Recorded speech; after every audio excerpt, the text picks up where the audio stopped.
ओम नमः शिवाय। आज हम शिव महापुराण का रुद्र संहिता का चौथा खंड का 9वां अध्याय पढ़ेंगे।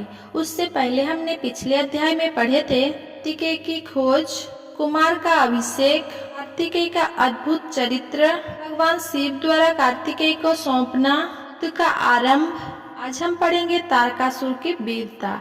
ब्रह्मा जी बोले, नारद, इस प्रकार देवताओं और दानवों में बड़ा विनाशकारी युद्ध होने लगा। तारकासुर ने अपनी विशेष शक्ति चलाकर इंद्रदेव को घायल कर दिया। इसी प्रकार दानवों की सेना के वीर और बलवान राक्षसों ने देवताओं की सेना को बहुत नुकसान पहुंचाया। उन्होंने कई लोकपाल को युद्ध में हरा दिया और देवगण को मार मार कर भगाने लगे। असुर सैनिकों को देवताओं पर हावी होते देखकर असुर खुशी में झूम उठे और भयंकर गर्जना करने लगे। तब देवताओं की ओर से लड़ रहे वीरभद्र क्रोधित होकर तारकासुर के निकट पहुँचे। असुरों ने वीरभद्र को चारों ओर से घेर लिया। उन्होंने परस्पर पास खड़ग, फरसा और पट्टिस आदि आयुधों का प्रयोग किया। देवता और असुर आपस में गुत्था होकर लड़ने लगे। तभी देवताओं की ओर से वीरभद्र तारकासुर से लड़ने लगी। वीरभद्र ने पूरी शक्ति से तारकासुर पर आक्रमण किया और उसको त्रिशूल के प्रहार से घायल कर दिया। घायल होकर तारका जमीन पर गिर पड़ा, परंतु अगले ही पल उसने स्वयं को संभाल लिया और पुनः खड़े होकर वीरभद्र से युद्ध करने लगा। महाकौतुकी तारक ने भीषण मार से वीरभद्र को घायल करके वहां से भगा दिया। तत्पश्चात उसने ब्रह्मा युद्ध कर रहे देवताओं को अपने क्रोध का निशाना बनाया। तारक देवताओं पर अपने बाणों की बरसात करने लगा। तारकासुर के इस अनायास बाणों की वर्षा से देवता भयभीत हो गए। तब स्वयं श्रीहरि विष्णु तारकासुर से लड़ने के लिए आगे आए। श्रीहरि ने गदा से तारकासुर पर जो ही प्रहार किया, उसे विषित बाण मारकर उसके 2 टुकड़े कर दिए। तब क्रोधित होकर विष्णु जी ने सारंग धनुष उठाया और तारक को मारने के लिए बढ़े। तभी तारक ने प्रहार करके उन्हें गिरा दिया तो श्री विष्णु ने गुस्से से सुदर्शन चक्र चला दिया। नारद, तब मैंने कुमार कार्तिकेय के पास जाकर उनसे कहा कि मेरे दिए हुए वरदान के अनुसार तारकासुर का वध आपके श्री हाथों से ही होगा, इसीलिए कोई भी देवता तारका का कुछ भी नहीं बिगाड़ सकता है। ये सुनकर कार्तिकेय रथ से नीचे उतर गए और पैदल ही तारक को मारने के लिए दौड़े। उनके हाथ में उनकी शक्ति थी जो लपेटों के समान चमकती हुई उल्का की तरह लग रही थी। 6 मुख वाले कुमार कार्तिकेय को देखकर तारकासुर बोला, देवताओं, क्या यही बालक है तुम्हारा वीर पराक्रमी कुमार जो शत्रुओं का पल में विनाश कर देता है? ये कहकर तारकासुर जोर से अट्टहास करने लगा और बोला कि इस बालक के साथ तुम सभी को मार दूंगा। तुम इस बालक की मेरे हाथों हत्या कराओगी। ऐसा बोलते हुए भयानक गर्जना करता हुआ वो कुमार कार्तिकेय की ओर पलटा और बोला कि हे बालक, ये मूर्ख देवता तो व्यर्थ ही में तुझे बलि का बकरा बनाना चाहते हैं, पर मैं इतना कठोर नहीं हूँ कि बिना किसी अपराध के एक मासूम बालक पर पार करूँ। इसीलिए जा, तू भाग जा, मैं तेरे प्राण को छोड़ देता हूँ। देवराज इंद्र और भगवान श्रीहरि विष्णु की निंदा करने से तारक द्वारा कमाया गया तपस्या का सारा पुण्य नष्ट हो गया था। तभी इंद्र ने उस पर वज्र का प्रहार किया, जिससे वो धरती पर गिर पड़ा। तब कुछ ही देर में तारकासुर पूरे उत्साह के साथ पुनः उठ खड़ा हुआ और अपने भीषण प्रहार से उसने देवराज इंद्र को घायल कर दिया और उन पर अपने पैर का प्रहार किया। ये देखकर देवता भयभीत हो गए और इधर उधर भागने लगे। तभी श्रीहरि विष्णु ने उस स्थिति को संभालने के लिए तारकासुर पर अपना सुदर्शन चक्र चला दिया। चक्र ने तारकासुर को धराशायी कर दिया, परंतु तारकासुर इतनी आसानी से हार मानने वाला नहीं था। वो अपनी पूरी शक्ति के साथ पुनः उठकर खड़ा हो गया। तब उसने अपनी प्रचंड शक्ति हाथ में लेकर भगवान विष्णु को ललकारा और उन्हें अपने भीषण प्रहार से घायल कर दिया। विष्णु जी मूर्छित होकर पृथ्वी पर गिर पड़े। वहां का यह दृश्य देखकर सभी देवताओं में कोहराम मच गया। सब अपने प्राणों की रक्षा करने के लिए इधर उधर भागने लगे। सारी सेना तितर बितर होने लगी।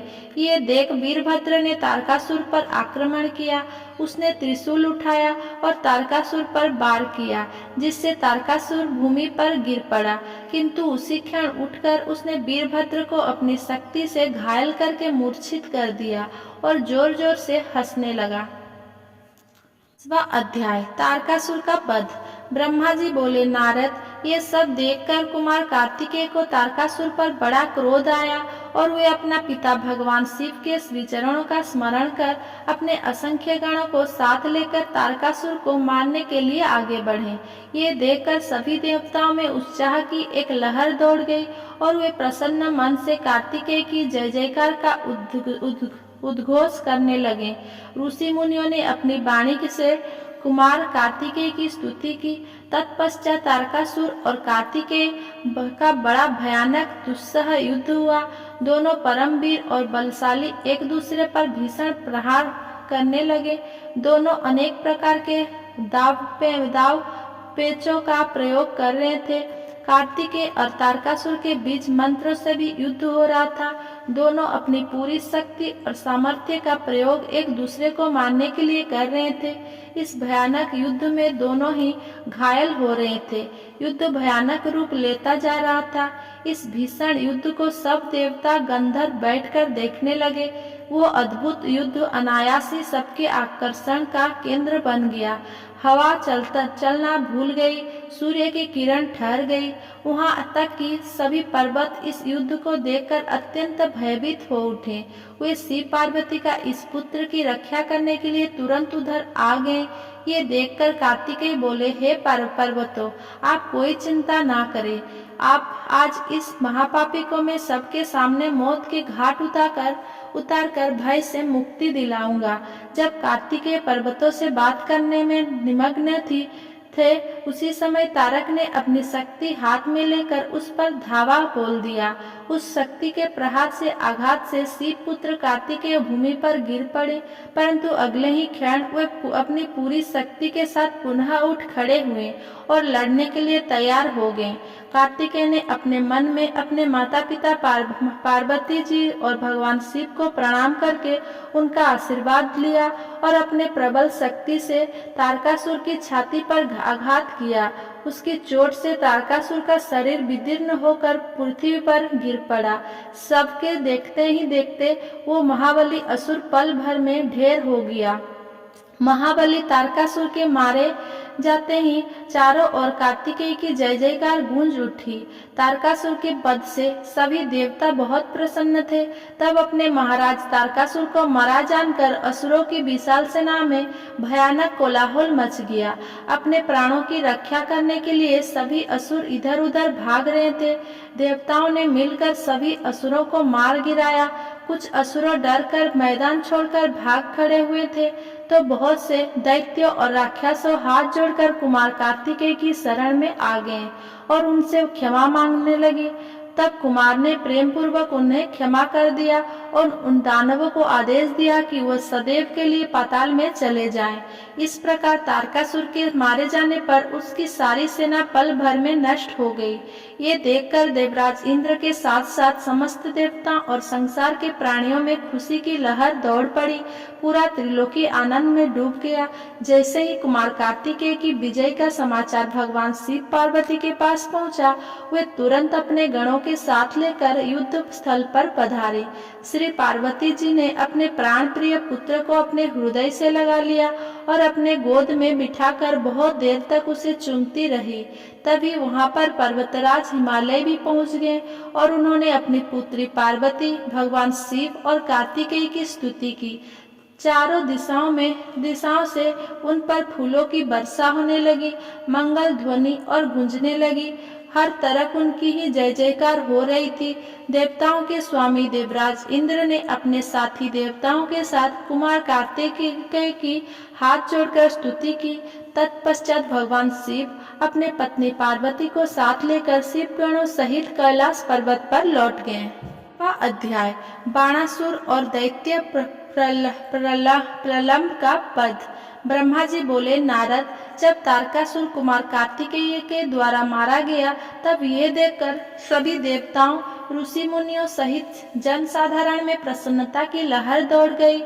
सभी खुश थे। सभी देवताओं ने मिलकर भक्ति भाव से कार्तिकेय की स्तुति की। तभी कौंध नामक एक पर्वत दुखी होकर कार्तिकेय के पास आया। वो कौंच बाणासुर नामक दैत्य द्वारा सताया गया था। वह कुमार के सामने हाथ जोड़कर खड़ा हो गया और भक्तिभाव से स्वामी कार्तिकेय की स्तुति करने लगा। तत्पश्चात बोला, हे प्रभु, बाणासुर मुझे बहुत कष्ट दे रहा है, आप उससे मेरी रक्षा कीजिए। तब कार्तिकेय ने पर्वतराज क्रोंच की स्तुति से प्रसन्न होकर क्रोंच को सांत्वना दी। जब पर्वतराज क्रोंच शांत हो गए तब कुमार कार्तिकेय ने उन्हें उनके दुखों और कष्टों से छुटकारा दिलाने हेतु भगवान शिव का स्मरण करके वहीं से अपनी अद्भुत शक्ति का परिचय देते हुए एक अनोखी शक्ति छोड़ी। इस शक्ति का प्रयोग कुमार कार्तिकेय ने उस दुष्ट राक्षस बाणासुर पर किया था। तब वह शक्ति दैत्यराज बाणासुर को भस्म करके शीघ्र ही कार्तिकेय के पास वापस लौट गई। यह शक्ति जब उनके पास वापस पहुंच गई तब वे क्रोंच से बोले, हे पर्वतराज क्रोंच, जब अब आपको बाणासुर नामक दैत्य से डरने की कोई आवश्यकता नहीं है। मैंने बाणासुर को मारकर तुम्हारे इस परेशानी को सदा सदा के लिए हल कर दिया है। अतः अब तुम अपने भय को छोड़कर हमेशा के लिए निर्भय हो जाओ। अब तुम प्रसन्नता पूर्वक अपने घर की ओर प्रस्थान करो। बाणासुर के भय से मुक्ति का समाचार पाकर पर्वतराज कौंच बहुत प्रसन्न हुआ और उसने भक्तिभाव से कार्तिकेय की स्तुति की। तत्पश्चात उससे विदा लेकर गृह स्थान की ओर चल दिया। वहां पहुंचकर कौंच ने अपने स्वामी कार्तिकेय की प्रसन्नता के लिए भगवान शिव के तीनों शिवलिंग की स्थापना की। प्रतिज्ञेश्वर, कपालेश्वर और कुमारेश्वर नामक ये 3 शिवलिंग विश्वविख्यात है और लोगों की आस्था और भक्ति का जीता जागता उदाहरण है। ये शिवलिंग सिद्धिदायक और 16 महान ज्योतिर्लिंगों में सम्मिलित है। पर्वतराज कौंच के अपने स्थान पर वापस लौट जाने के उपरांत देवताओं के गुरु बृहस्पति ने कुमार कार्तिकेय से कहा कि कुमार, देवताओं द्वारा आपको शिव पार्वती की आज्ञा से यहाँ महाबली तारकासुर का वध करने के लिए लाया गया था। इस अभिष्ट कार्य की पूर्ति हो चुकी है, अतः अब आपको कैलाश पर्वत पर लौट जाना चाहिए। गुरु बृहस्पति की बात अभी पूरा भी नहीं हुई थी कि तभी प्रलंबासुर नामक दैत्य ने बहुत उपद्रव मचाना शुरू कर दिया और लोगों को कष्ट देना आरंभ कर दिया। तब शेष जी की पुत्र कुमुद दुखी अवस्था में कुमार कार्तिकेय के पास आए। वहां आकर कुमुद ने कार्तिकेय की स्तुति की और कहा, हे प्रभु, मैं आपकी शरण में आया हूँ। हे गिरिजा पुत्र, मुझे प्रलंबासुर की प्रताड़ना से मुक्ति दिलाइए। तब कुमार कार्तिकेय ने प्रसन्नता पूर्वक कुमुद को प्रलंबासुर द्वारा दिए गए कष्टों से मुक्ति दिलाने हेतु अपने शक्ति द्वारा उसका भी संहार कर दिया। उस प्रलंबासुर को उसके साथियों सहित मरा जानकर उसके शेष पुत्र कुमुद ने कार्तिकेय की बहुत स्तुति की और अपने निवास स्थान पाताल को चला गया। 12वां अध्याय कार्तिकेय का कैलाश गमन। ब्रह्मा जी बोले, हे नारद, इस प्रकार जब कार्तिकेय द्वारा दैत्यराज बाणासुर और प्रलंबासुर को भस्म कर दिया गया तब सभी देवताओं ने सहस्त्र कुमार कार्तिकेय का स्वागत किया। देवता बोले, हे देव, हम राक्षस राज तारका का वध करने वाले आपका नमस्कार करता है। हे शंकर नंदन, हे गिरिजा पुत्र, आपने बाणासुर और प्रलंबासुर नामक राक्षसों को मारकर इस त्रिलोक के संकटों को दूर किया है। आपकी भक्ति पवित्र है तथा आपका स्वरूप विघ्न का नाश कर अभय प्रदान करने वाला है। हम सब स्वच्छ मन से आपकी स्तुति करते हैं। आप हमारी स्तुति को स्वीकार करें। कुमार, हम आशा करते हैं कि आप इसी प्रकार सदैव हमारे कष्टों और संकटों को दूर करने में हमारी सहायता करेंगे। देवताओं द्वारा की गई इस अनन्य स्तुति को सुनकर कुमार कार्तिकेय का हृदय प्रसन्नता से खिल उठा। उन्होंने सभी देवताओं को सहस्र उत्तम वरदान प्रदान किए तथा भविष्य में सदैव सहायता करने का उन्हें वचन दिया। पर्वतों द्वारा की गई स्तुति से प्रसन्न होकर कार्तिकेय बोले, हे भूधरो, आप सदा से उत्तम और श्रेष्ठ हो। आज से आप सभी साधु संतों और तपस्या में लीन रहने वाले साधकों द्वारा पूजनीय होंगे। पर्वतों में श्रेष्ठ मेरे नाना हिमालय इन ज्ञानियों और तपस्वियों के लिए फलदाता सिद्ध होंगे। श्रीहरि विष्णु बोले, हे कुमार, महाबली तारका का वध करके आपने इस चराचर जगत को सुखी कर दिया है। अब आप अपना पुत्र होने का कर्तव्य भी निभाएं। अब आपको अपने माता पिता भगवान शिव और पार्वती की प्रसन्नता के लिए उनके पास कैलाश पर्वत पर जाना चाहिए। तत्पश्चात कुमार सभी देवताओं के साथ दिव्य विमान में बैठकर अपने माता पिता के पास कैलाश पर्वत की ओर चल दिए। वे सब आनंद ध्वनि करते हुए भगवान शिव के पास पहुँचे। विष्णु जी सहित सभी देवताओं ने त्रिलोकीनाथ भगवान शिव को प्रणाम करके उनकी स्तुति की। कुमार कार्तिकेय ने भी अपने माता पिता को सेवा भाव से प्रणाम किया। भगवान शिव ने प्रसन्नता से अपने पुत्र का मुंह चूम लिया और बहुत स्नेह किया।